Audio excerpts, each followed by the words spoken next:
Comme les civilisations, comme les êtres vivants, les villes peuvent disparaître. Et oui, question où et comment meurent-elles? Aude de Tocqueville a dressé un atlas des cités perdues, édition Arto. Bonsoir à vous, merci d'être avec nous, Aude de Tocqueville.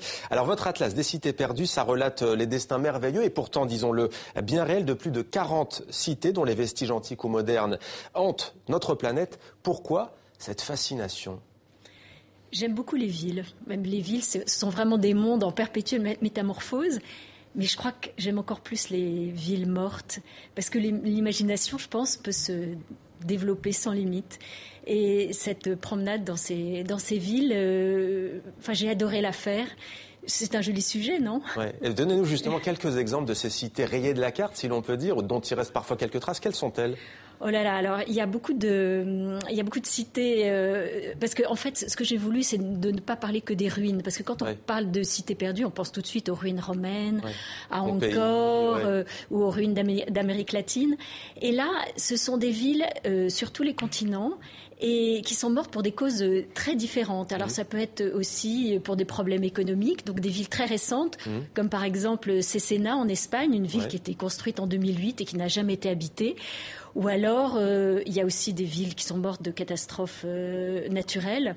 Alors, il y a par exemple Bam, vous voyez la ville iranienne qui a été totalement anéantie. C'était la ville du désert des Tartares du film de Jacques Perrin et qui a été anéantie par un tremblement de terre.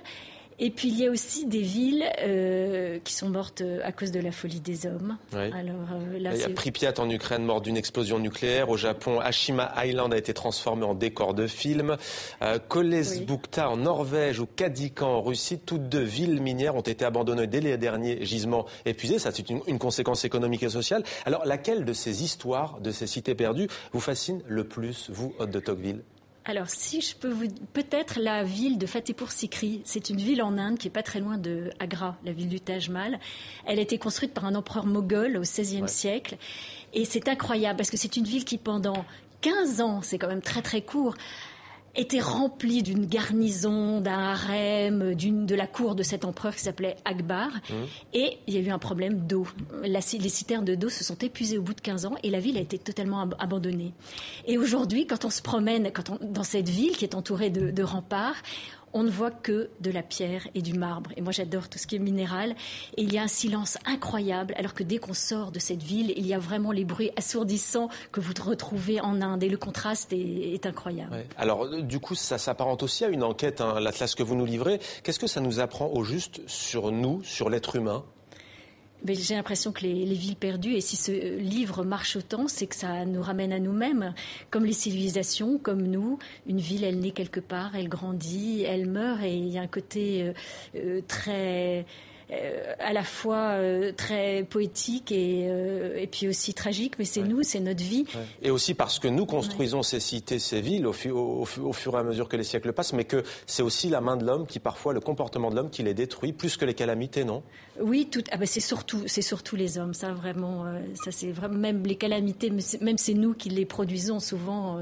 Je peux vous donner encore un exemple. Epecuén en Argentine, par exemple. Epecuén, c'est une station balnéaire du début du XXe siècle qui avait énormément d'hôtels et de restaurants, et en quelques semaines, une digue a cédé et elle a été engloutie. Alors ça peut être catastrophe naturelle, mais en fait, c'est comme il y avait des problèmes politiques en Argentine à ce moment-là, dans les années 70, personne s'était occupé de cette digue, donc c'était aussi de la faute des hommes. Merci beaucoup, Aude de Tocqueville, d'être venue sur le plateau de 64 minutes sur TV5 Monde, l'Atlas des cités perdues, édition Arto. Merci à vous.